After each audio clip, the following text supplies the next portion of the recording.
It was absolute perfection, and Frewini Hailu has smashed a world-class field.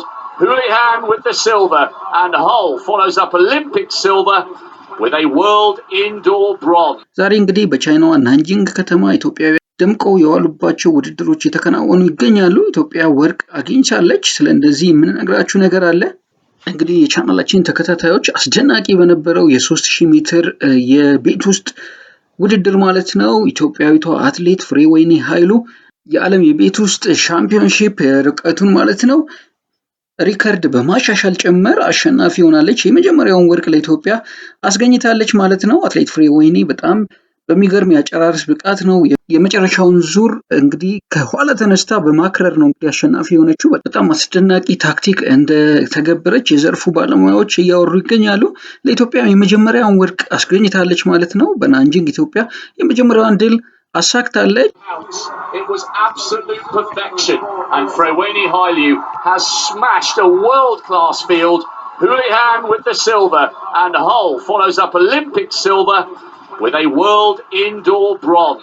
በወንዶች ውድድር ደግሞ በ3000 ሜትር ትንቅንቅ ማለት ይቻላል ከፍተኛ ትንቅንቅ ነበር የተደረገው። በመጨረሻው በሪሁ አረጋዊ ሁለተኛ በመሆን አጠናቋል። ኢትዮጵያ እንግዲህ የብር ሜዳሊያ አስገኝቷል ማለት ነው። ዛሬ ኢትዮጵያውያን በሴቶች የወርቅ በወንዶች የብር ሜዳሊያ በማግኘት ውድድራቸውን ማጠናቀቅ የቻሉበትን ውድድር አድርገዋል።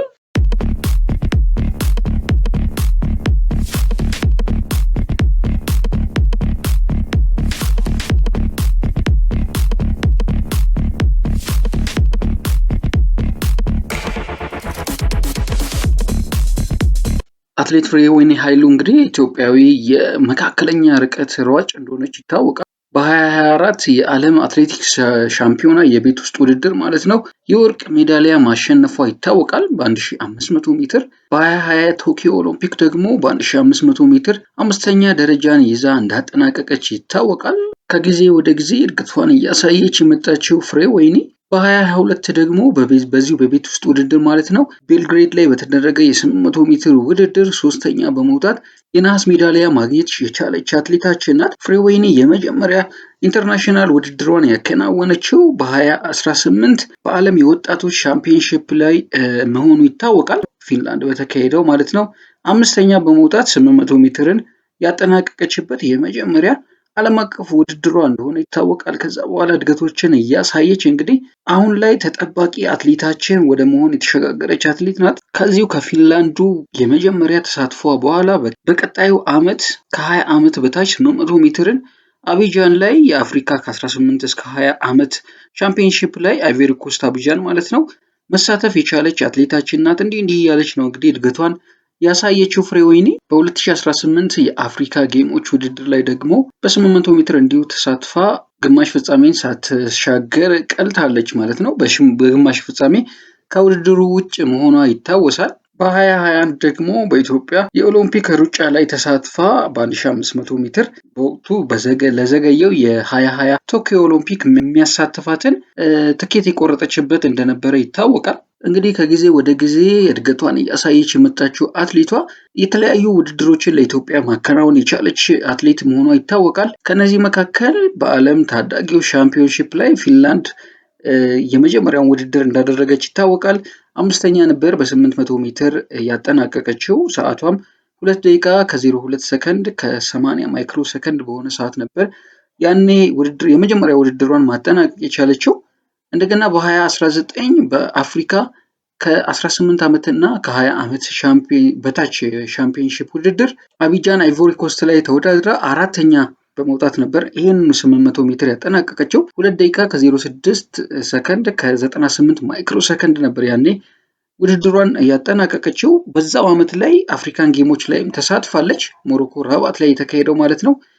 11ኛ በመውጣት ነበረ ሴሚፋይናሉን ያጠናቀቀችው። በዚህም ሳታልፍ የቀረችበት ሁኔታ ነበር በ800 ሜትር ማለት ነው። 2021 ደግሞ ኦሎምፒክ ጌሞች ላይ አራተኛ ደረጃን በመያዝ ነበር ያጠናቀቀችው። 1500 ሜትር ላይ ነበረ የተሳተፈችው በዚህ ውድድር ማለት ነው። 3 ደቂቃ ከ57 ሰከንድ ከ60 ማይክሮ ሰከንድ በሆነ ሰዓት ነበር አራተኛ ደረጃ የወጣችው። እንግዲህ ወደ ሜዳሊያ መምጣት የቻለችው በ2022 በቤት ውስጥ ሻምፒዮንሺፕ በተሳተፈችበት የዓለም የቤት ውስጥ ሩጫ መሆኑ ይታወቃል ማለት ነው። ቤልግሬድ ሰርቢያ ላይ ነበር የተከናወነው ይህ ውድድር። ሁለተኛ በመውጣት እንግዲህ የብር ሜዳሊያን ያገኘችበት ነበር። 800 ሜትር ውድድሯን በ2 ደቂቃ ከ00 ሰከንድ ከ54 ማይክሮ ሰከንድ በሆነ ውጤት ማጠናቀቅ ችላለች። እንዲሁ በዛ ዓመት 2022 ላይ ማለት ነው የወርልድ ሻምፒዮንሺፕ ላይ ተሳትፋለች። ዩናይትድ ስቴትስ የተካሄደ ነው ይሄኛው ውድድር። ሴሚፋይናል ላይ 11ኛ ደረጃ በመውጣት እንግዲህ እና ያጠናቀቀችው 800 ሜትር ነበረ ይሄ ውድድሯ። እዛው ውድድር ላይ ደግሞ በ1500 ሜትር ተሳትፎ አራተኛ በመውጣት አጠናቃለች ማለት ነው አትሌቷ።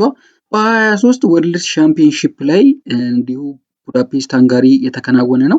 ሰባተኛ በመውጣት ነበር ያጠናቀቀችው ይህን ውድድሯን። 5000 ሜትር ነበር በዚህ ውድድር የተወዳደረችው ማለት ነው። 14 ደቂቃ ከ58 ሰከንድ ከ31 ማይክሮ ሰከንድ በሆነ ውጤት ነበር ያጠናቀቀችው። የመጨረሻ ውድድሯ 2024 ላይ የቤት ውስጥ ውድድር አድርጋለች። ግላስኮ ዩናይትድ ኪንግደም የተካሄደው ማለት ነው። በ1500 ሜትር አንደኛ በመውጣት ወርቅ ያገኘችበት ነው። 4 ደቂቃ ከ01 ሰከንድ ከ46 ማይክሮ ሰከንድ ማለት ነው። እንግዲህ አትሌቷ በእነዚህ ውድድሮች መሃል እያደገች እና ራሷን እያጎለበተች በመምጣት ተጠባቂ ከሆኑ የዓለም አትሌቶች አንዷ ለመሆን በቅታለች። በዛሬ ውድድርም ኢትዮጵያን ወክላ ናንጂንግ ቻይና ላይ እንግዲህ ከደመቁ አትሌቶቻችን መካከል አንዷ መሆን እየቻለች አትሌታችን ናት። እንግዲህ ውድ የቻናላችን ተከታታዮች ከቻናላችን ጋር አብራችሁ ስለምትሆኑ እናመሰግናለን። ሌሎችም እንዲደርሱ መረጃዎቻችን ላይክ፣ ሼር፣ ሰብስክራይብ እያደረጋችሁ አብራችሁን ሁኑ እንላለን። ለዛሬ ያዘጋጀንላችሁ መረጃ ይህ ነበር። በአትሌቶቻችን ድል ሁላችንም እንኳን ደስ ያለን እንላለን። በሌላ መረጃ ዳግም እስከምንገናኝ ሰላም።